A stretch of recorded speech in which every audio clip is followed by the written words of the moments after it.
Wow. So I was talking with a fellow mold survivor, a wife, a mother, who is really going through it, can relate on a lot of levels, and it just reminded me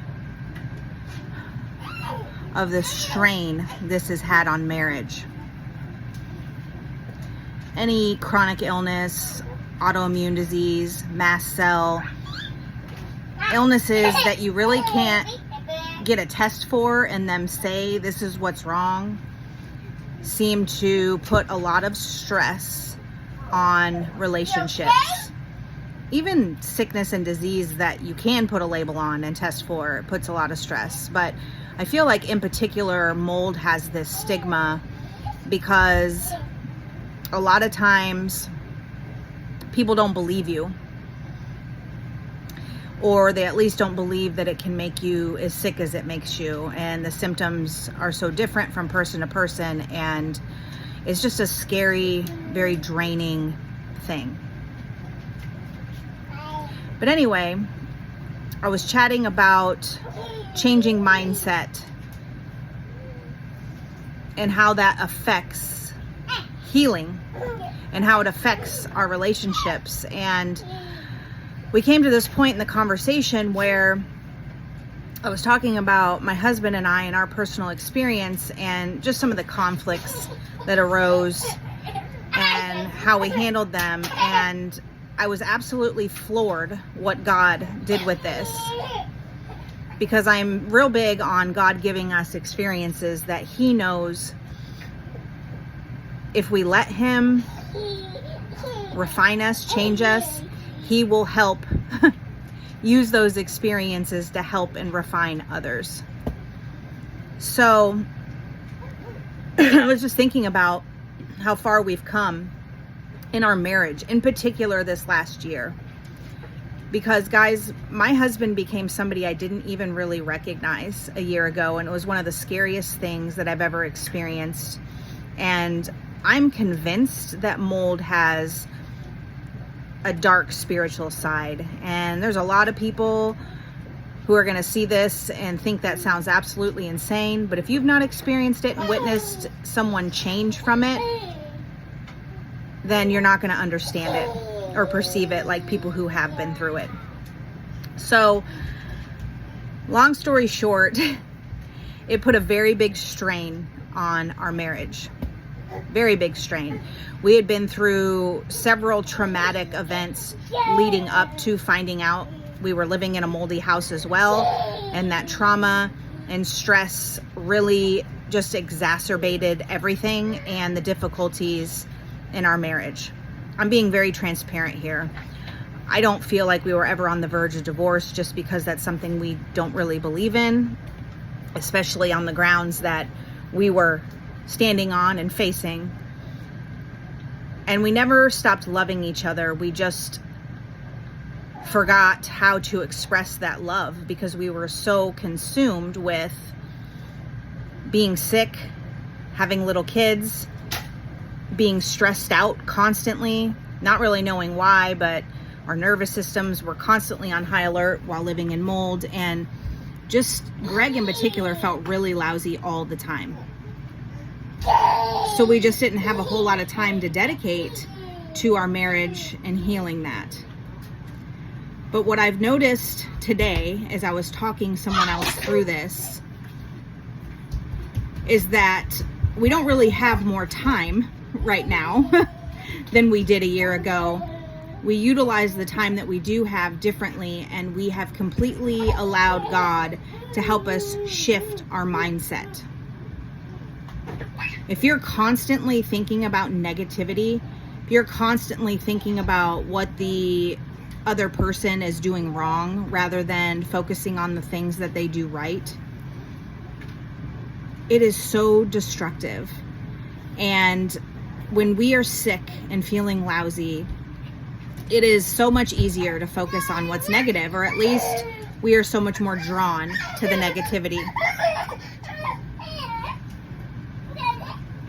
So it's taken a very deep level of awareness for us to specifically choose to point out what the other person is doing right and what's good about them rather than focusing on what is wrong and what they need to be doing differently all the time. I will say my husband has always been much better at that than me. He's always been much better at lifting me up and pointing out the things that I do right. And at the very least, not pointing out what I do wrong. And I think that this is a common thing with women and their husbands. Maybe it's not, but I know it's something that I always have struggled with. And I had like this very humbling experience today as I was talking myself through this. I can remember having a heated argument at one point and my husband saying, "Why do you even love me? What is it that you love about me?" And I couldn't answer him. And that literally disgusted me today because I could never imagine me asking him that question and him not having an answer. I know he would have an answer. And there's a reason for that. It's not that he's unlovable. That wasn't the reason why I couldn't answer him that question. It was because my mind was stuck in such a state of pointing out everything that was wrong that there was nothing at the forefront for me to grasp in my brain because I was never practicing gratitude in our relationship. I was always pointing out what was wrong. And honestly, that's really terrible and it made me so sad today. And I made it a point to apologize to my husband. And he actually remembered the circumstance. Not that he doesn't remember things, but he remembered. And he was so grateful for my apology.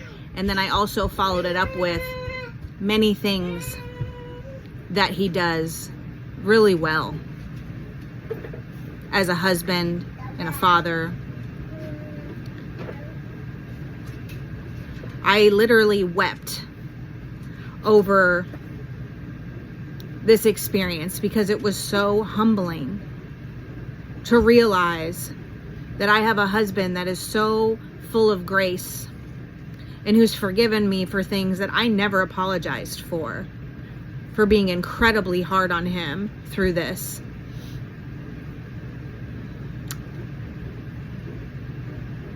And only God can do these things. Only God can bring these experiences to the surface for you to handle them in a better way.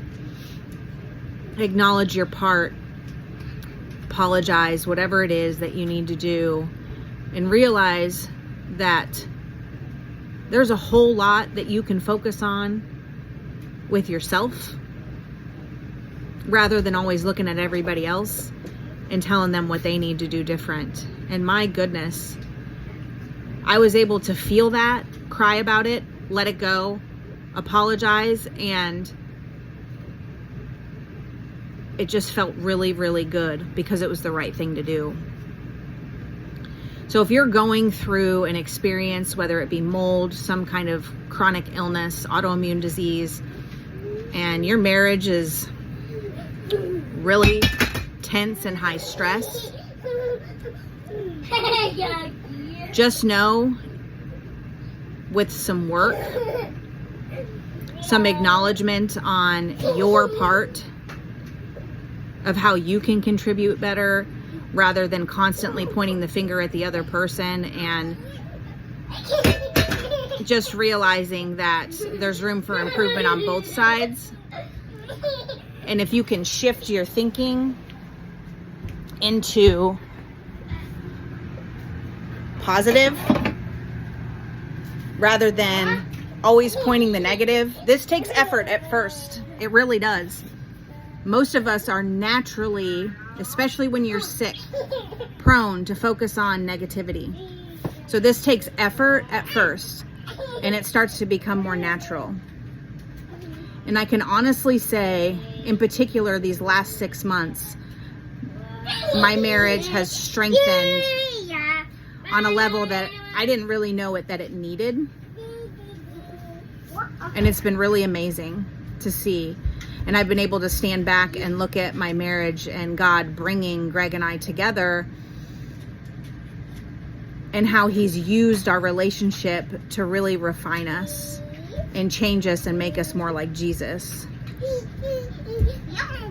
And this is something that I'm sure a lot of believers who are married in a committed relationship, whatever, you're like, duh. But until you experience it and really work on recalling how far you've come and what God has done with some of the hardest circumstances, I don't know. It's been really cool to me. Hang in there and know that healing is possible, and restoring relationships that feel really broken are possible too.